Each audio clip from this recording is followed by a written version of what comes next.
think so. I am the will make money anymore. Shake your feet, cause they got that now. Imagine you are on the who are you? What are you? Who the hell do you think you are? Do you know me? One of you? Get the hell out of the country. I am unbeatable. I am unstoppable. So if you like my song, sing it for yourself.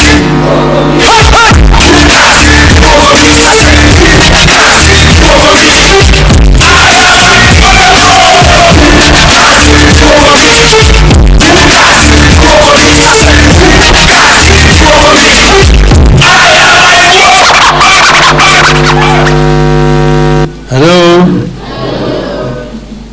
Ladies and gentlemen, you may be seated. The Vice Chancellor of the Catholic University, Reverend Professor Stephen Mbugwangari, members of the faculty, my colleague brother Tim Ngunyi, distinguished guests, ladies and gentlemen, students, Congress power, Congress power. Thank you very much. I am very delighted to have an opportunity to speak to this audience this afternoon. When a suggestion was made by Florence that I should come and talk here, I had some mixed feelings. The last time I was here, I was attending a presidential debate, and don't think that I was very fairly treated. But I said I would come again, and I've come again and again to this place. So I'm very happy to see this audience this afternoon. A vision for the next 60 years and beyond about Kenya. Now, I begin by saying that in a few days' time, we will be celebrating 60th birthday of Kenya as a nation. 60 years ago, our people proclaimed our country's independence. In that we have found that our national right as a people to be masters of our own fate and destiny. But how did we end up as Kenya? It is important that we go back into history. Kenya, the name Kenya was coined much later by missionaries.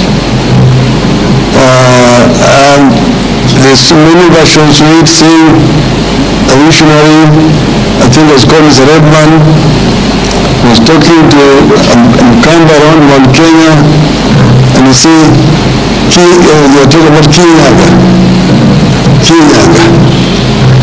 And the Zulu said Kenya, he was talking about Kenya. But then this geographical space called Kenya was drawn in over 100 years ago in Berlin, at the Berlin Conference, where the imperial powers met, and at that time there was scramble for Africa. So they decided to partition Africa, 1884-85. So Africa was then parceled out to various colonial interests, imperial powers. Portuguese, Spaniards, the British, the French, the Italians, and the Belgians. Spain got a small portion of it. So this is how these maps were drawn. And these maps were drawn artificially in Berlin without any regard to the people who are living in Africa. So Africa was artificially divided among the imperial powers. That's why you see that borders among many African countries are straight lines. If you see a border with Somalia, it is a straight line. One line inside and one straight line and another line outside. A border then Tanganyika was a straight line from Lake Victoria all the way to the Indian Ocean. It was only in 1860-something, because Tanganyika was given to Germany, to the German territory. And on the German Emperor's 50th birthday, it was called Otto von Bismarck, Queen Victoria, who was the head of the British Empire, in a gesture said that on your 50th anniversary, I give you the highest peak in Africa, Kilimanjaro. And that is how, you see, Kilimanjaro was originally in Kenya. But then you see the map between Kenya and Tanganyika, now Tanzania, a straight line from Lake Victoria to Kilimanjaro, then it comes into Kenya, takes Kilimanjaro to Tanganyika, then again a straight line to the Indian Ocean. That is how it was done, arbitrarily. Then, but formal colonization, actually, of Kenya took place in 1904. But when the British first came here, they started building a railway line. They built a railway line, and they built a railway line from Mombasa. It was called Kenya-Uganda Railway.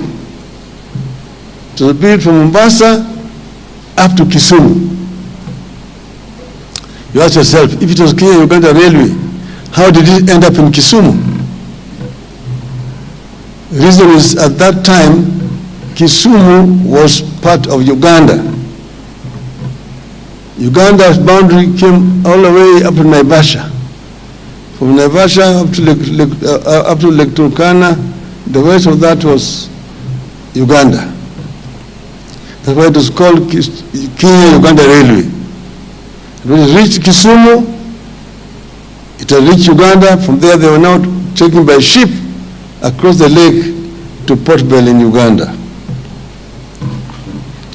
Then, but then this Kenya was called actually just a territory. It was actually run by a company called British East Africa Corporation. They were just using it for hunting, coming to search for gold and ivory. But then came one colonial master, one imperialist by the name of his other name, but later on he became known as Lord Delamere. He came through Somalia on a horseback. And when he came on a horseback, he arrived on Mount Kenya.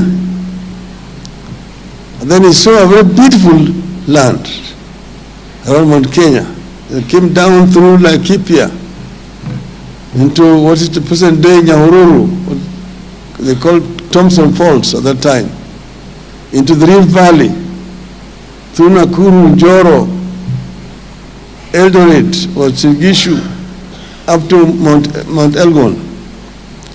So he saw a very beautiful land. So when he came back to Nairobi, he went and met the governor. He told the governor that, look, you have a beautiful land here, which is ripe for large-scale agriculture. You have built a railway line from Mombasa all the way to the west. But the railway line will have nothing else to transport. It will be transporting goods from Mombasa to interior, but on the way back it will be going back empty. To make this railway line productive, you need to introduce large-scale agriculture. So this is now Lodelemia.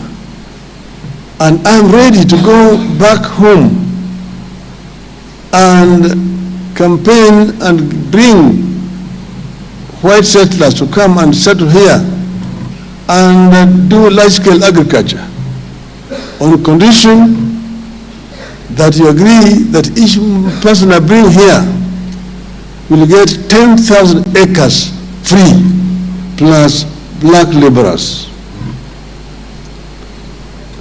The government agreed. And after that, now they signed an agreement with Lodelemia. Lodelemia was going to bring settlers here. Each settler who came will get 10,000 acres free, plus black laborers. But then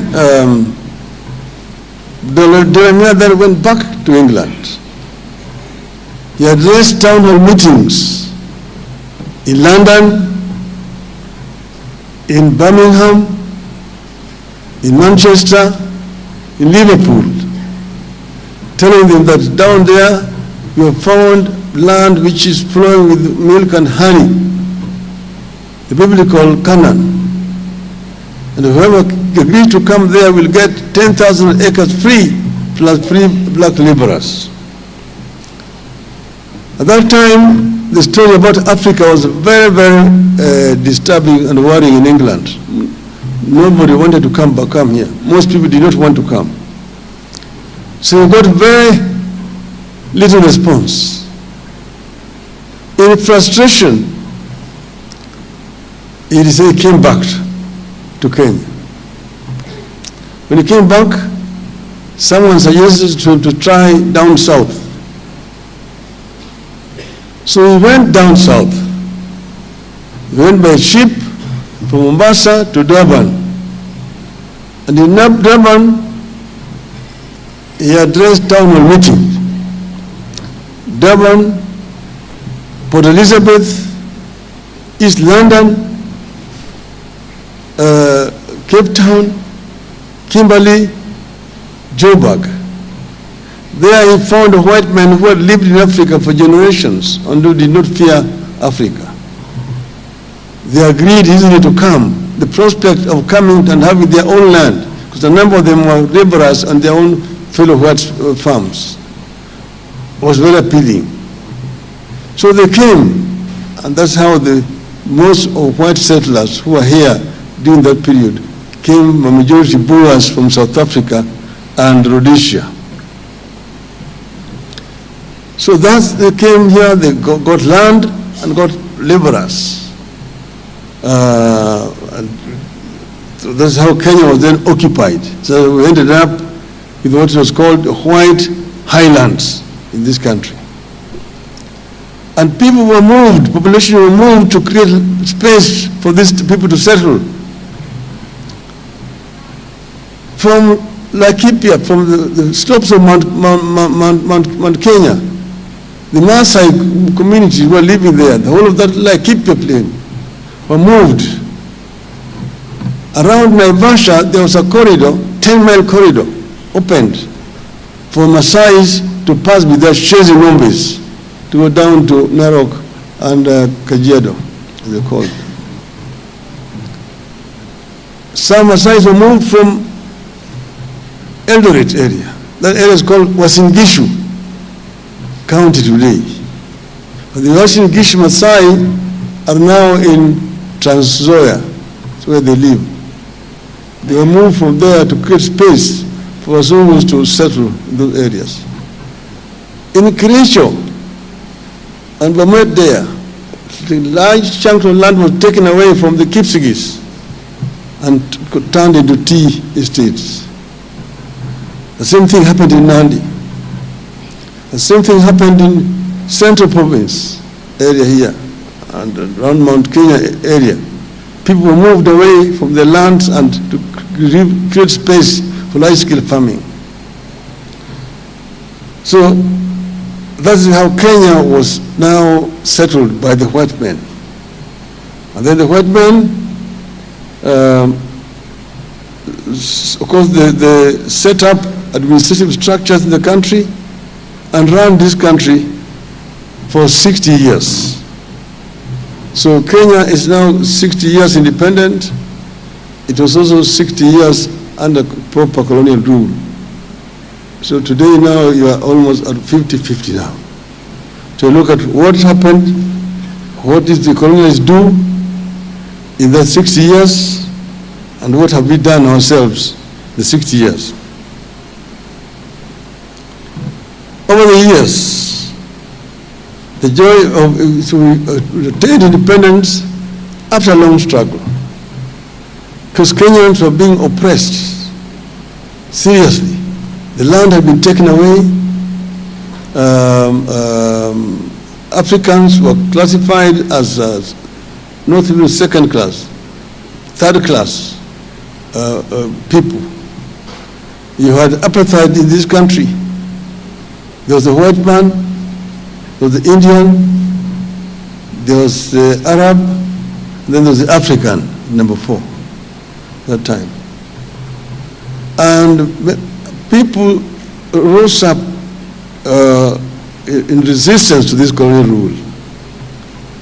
You will hear the story of Chief Koinange, who in 1912 had to go to the court to apply to be allowed to plant coffee in his farm, because no natives were not allowed to plant coffee, and he had to fight to be allowed to plant coffee. People were not allowed to settle in certain parts of their country. But there was resistance in 1922. A man called Hari Dhuku led a demonstration in the center of Nairobi, near where the Central Police Station is today. And the colonial police opened up fire, and many people were killed. Some were arrested and detained. Hari Dhuku was taken to Kismayu, which is then part of Kenya, and he detained there for several years.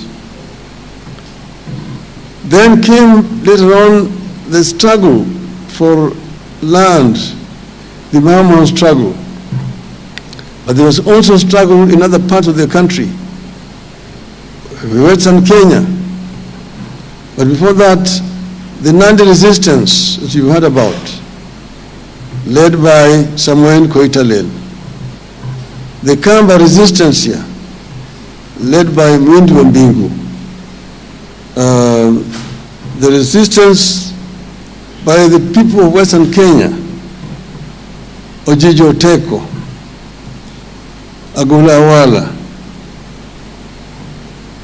Elijah Masinde, Wanameme, just to mention but a few. You remember, of course, Mekatili Wamenza from the coast. So there were several people of this country who resisted colonialism. Eventually, Mau freedom movement came up in 1952, and a state of emergency was declared in this country. Many people were arrested, were detained, and very many people were killed during that struggle. It's a very bloody struggle. You must remember that before that, a man called Wayaki Wahinga was arrested from his home, taken all the way to the Savo, made to dig his own grave, and was buried alive in his own grave. So the struggle was very bloody. But in the end, independence came.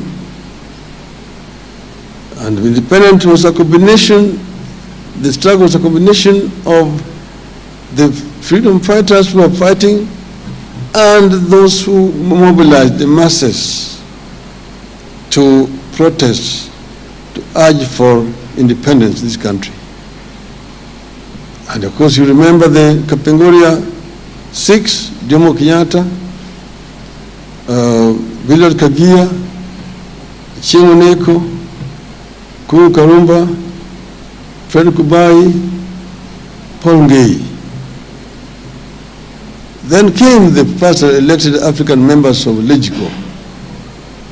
You remember Jaramogi Oginga Odinga, Masinde Muliro, Tom Mboya, Lawrence Oguda, Daniel Arap Moi, Ronald Ngala, Zau Mwimi. Those were the people who were elected members. Eventually others joined and independence came on the 12th of December. Now when Kenya became independent, of course people were very, very expectant. Kenyans were some of the most optimistic people at that time. Because we attained independence. People thought that prosperity would come immediately with independence. But at that time they coined what you would call the Kenyan dream. The Kenyan dream as coined by the founding fathers of our nation. And you find it in our national anthem that says, God bless this land of ours. Justice be our shield and defender. May we dwell in unity, peace and liberty, plenty be found within our borders. What does this mean? God bless this land of ours. Justice be our shield and defender. Justice can only be a shield and defender if there is democracy. May we dwell in unity, peace and liberty. Unity means that people who are united, people where there is no form of discrimination, other than the basis of race, tribe, religion, or gender. Peace and unity. Peace. Peace is not merely in the absence of war. Peace is not merely the absence of war. Somebody who is hungry cannot be peaceful. A hungry person cannot be peaceful. So it has got a wider meaning, that peace that is talked about there. But finally it says, plenty be found within our borders. Plenty be found within our borders is a very strong statement. That plenty was not going to drop like manna from heaven. It was going to be a product of the sweat and toil of the people of Kenya. Meaning what? Meaning that you must create a conducive environment for people to create wealth. People must be enabled to create wealth. And they say freedom and the rights.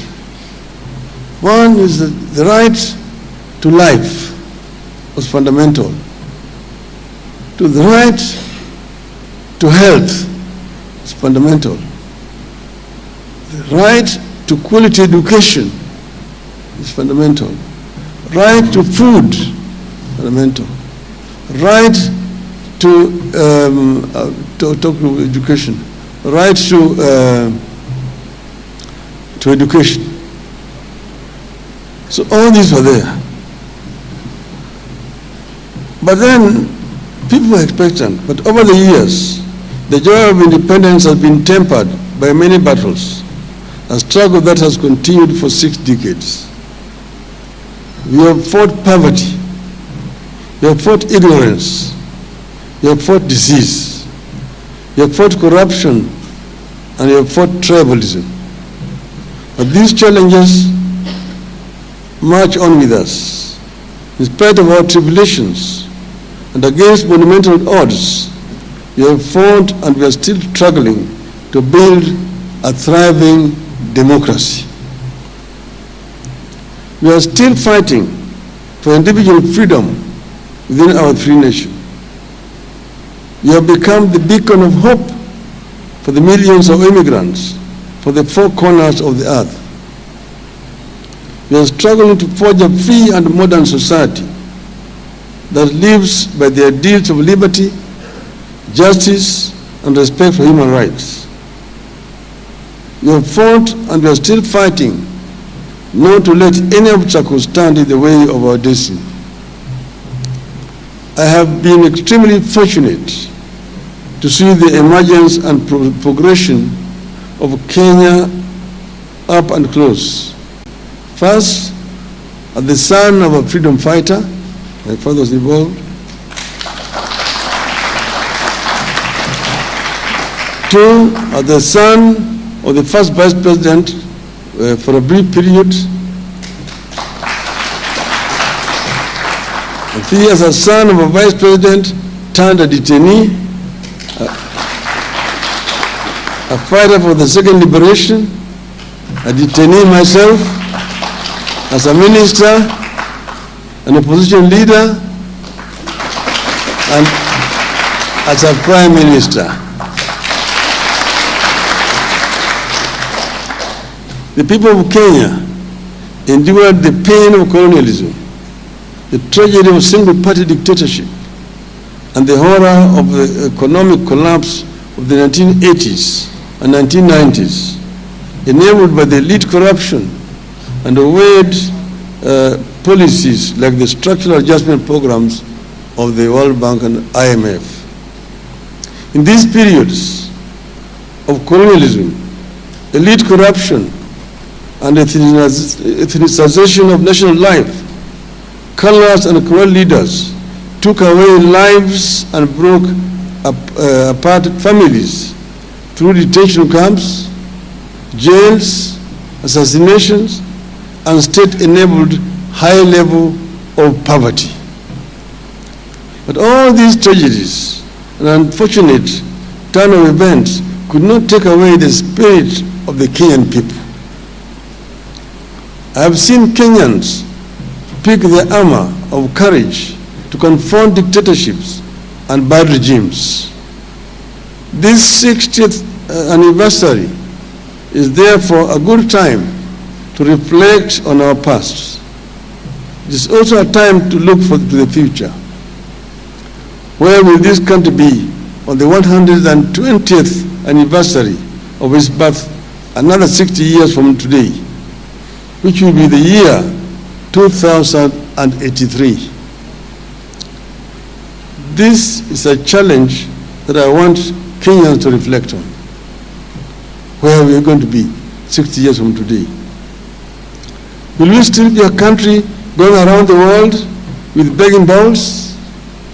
Will we still be a country struggling with the weight of corruption, tribalism, lack of accountability, and empty promises for which the promise makers pay no price? Are we able to set the stage for a future of a dramatic departure from the Kenya of today? As a nation, we have always had great ideals on paper, including in our constitution and various policy documents like the Vision 2030. We have values and principles of governance that include patriotism, national unity, sharing and devolution of power, the rule of law, democracy, and participation of the people. We also aspire for human dignity, equity, social justice, inclusiveness, equality, good governance, integrity, transparency, and accountability, among others. We aspire to live in unity, peace, and liberty. We aspire to be a nation of plenty. We aspire to be a caring nation that provides the best possible medical care to all its citizens. A nation that provides the best possible education to its children for free. That's why we promised as Azimio free education in primary, secondary, up to university level. We have always aspired to be the nation that extends a helping hand to the elderly, the needy, the widows, and the orphans, through social security safety net programs. The founding vision is a critical document for nations that proceed to succeed. Now that we are in Catholic institution, you can turn to the book of Joshua chapter 1 for an understanding of the value of the founding vision.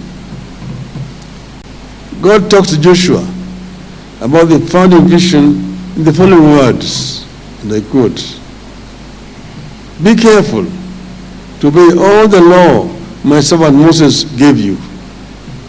Do not turn from it to the right or to the left, that you may be successful wherever you go. Do not let this book of the law depart from your mouth. Meditate on it day and night, so that you may be careful to do everything written in it. Then you will be prosperous and successful." Unquote. Today, we are way off the original dream.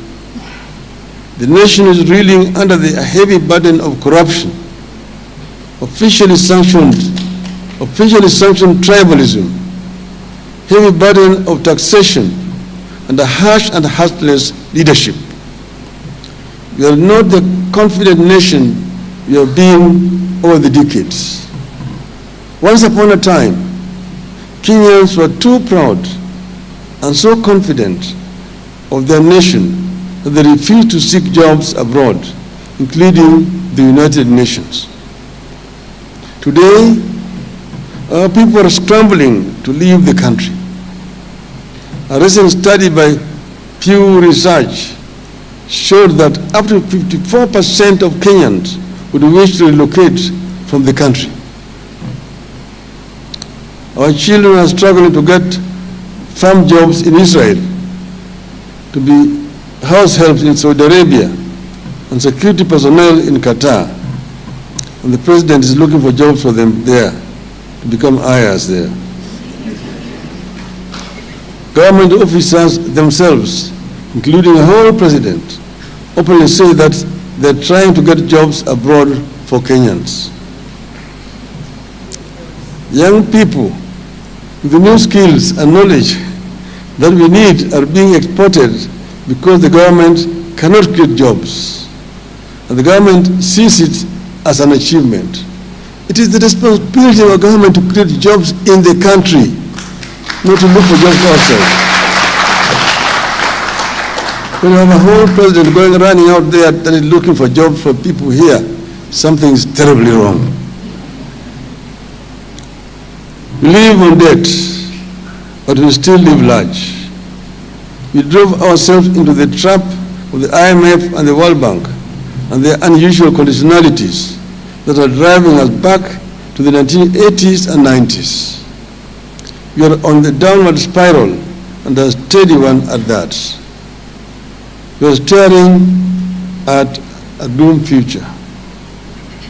We are uncertain and fearful of what tomorrow holds. We live one day at a time because the longer-term founding vision has been dropped. It is my position that if we return to the founding vision of this country, Kenya can emerge in its 80th or 120th anniversary as one of Africa's greatest democracies and a secure and flourishing homeland for her children. You can emerge as a democratic state that is governed by law, respects human rights, and rejects corruption. I deliberately put emphasis on pursuit of democracy and rejection of corruption as a critical pathway to Kenya's progress.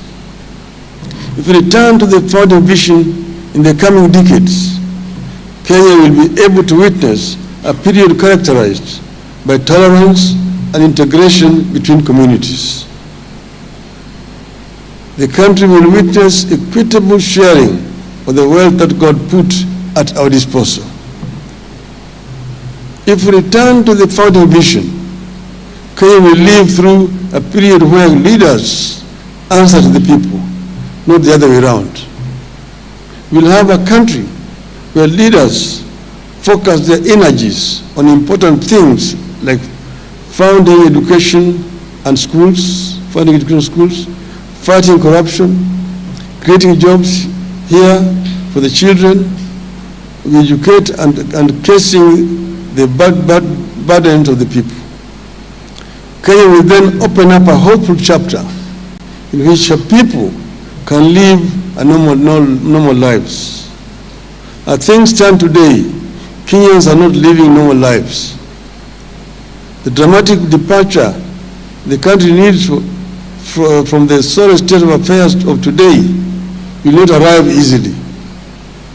Many will say it cannot happen.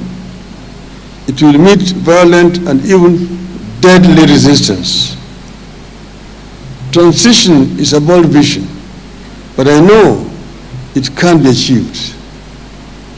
I have been fortunate to live long enough to witness nations and regions turn around their fortunes in 50 years or even less. Think about the current prosperous and stable Western Europe.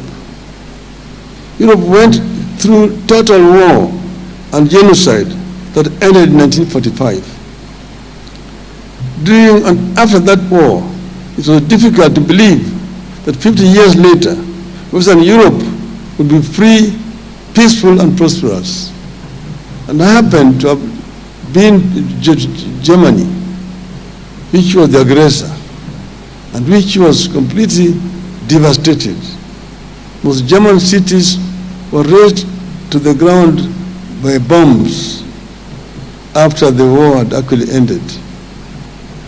But 15 years later, when we went to Germany and then went to Britain or France, we think that it was Britain and France that lost the war and that Germany won the war. It happened because of foresight, dedication, and hard work of the people. South Korea went through crippling war and sought help from Ethiopia during the war between 1950 and 1955. Ethiopia sent 6,037 soldiers to Korea. Now Korea provides aid to Ethiopia and to Kenya and all African countries. Kenya once upon a time gave aid to Singapore before Singapore zoomed past us. In a mere 6 decades, Japan emerged as a democracy and an economic powerhouse, manufacturing and exporting high-quality products to every household in every part of the world. When I was growing up as a child, people did not want to see anything Japan. Japan quality was known as inferior quality. Nobody touched anything Japanese. Today, Japan is equal to high quality. People don't question Toyota anymore, and so on and so forth. Within vision, a lot can happen in the next 50 years, and I pray that Kenya can rise to the occasion. At this moment, it is proper to recognize and say thank you to the nations and the development partners that have stood with us in our journey as a nation over the last 60 years. And here we talk about the US, the UK, the EU, China, Japan, Korea, among others. We thank you. We have our neighbors to thank for this 60 years journey as a nation. Uganda remains our biggest and most reliable trading partner. We thank them for the loyalty. Tanzania remains a second home to Kenyans because of their friendliness and people-to-people ties across the border. We thank them. We thank the entire East African community bloc of nations for their support and friendship. It is my firm belief that if we made good use of the help and goodwill that the nations like the US, UK, EU, China, and others are extending to us, Kenya can emerge from the poverty and take its place among the economic powers. If we cemented and respected the ties we have with our neighbors, Kenya can cement its place as an economic powerhouse and guarantor of democracy in the region. But something stands between us and the future, which we desire. Corruption is killing our future. Tribalism is stealing our potential. Under the current regime, these two vices are officially sanctioned. The country is divided between people with the shares and those with no shares. Shame on them.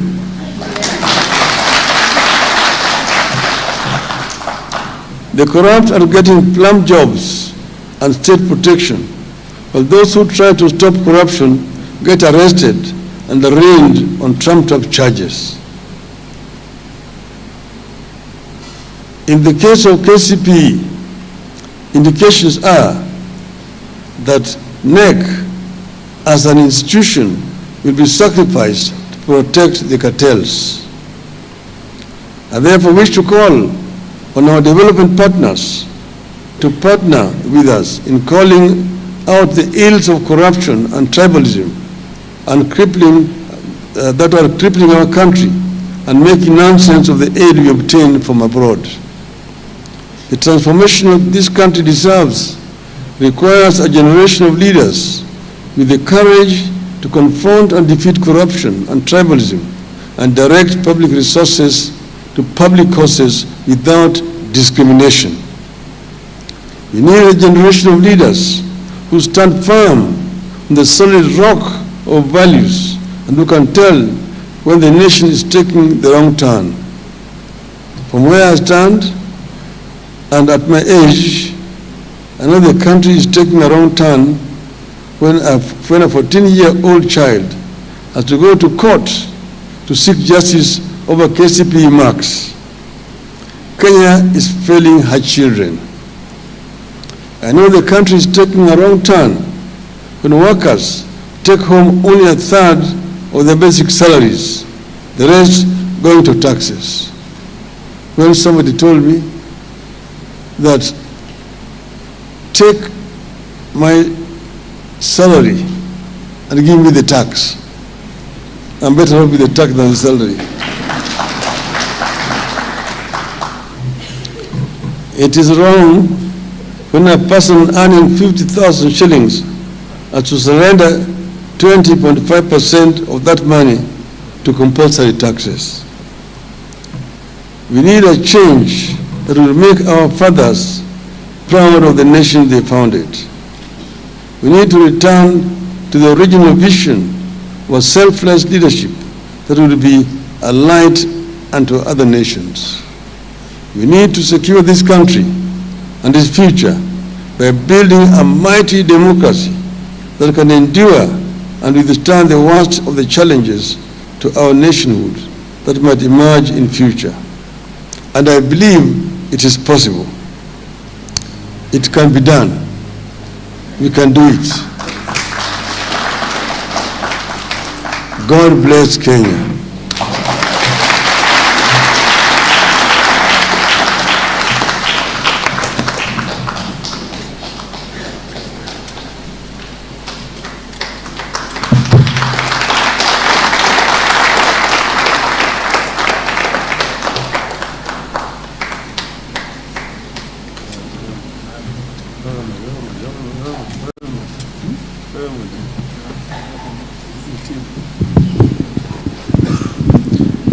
Sunday, we may sit for a short while.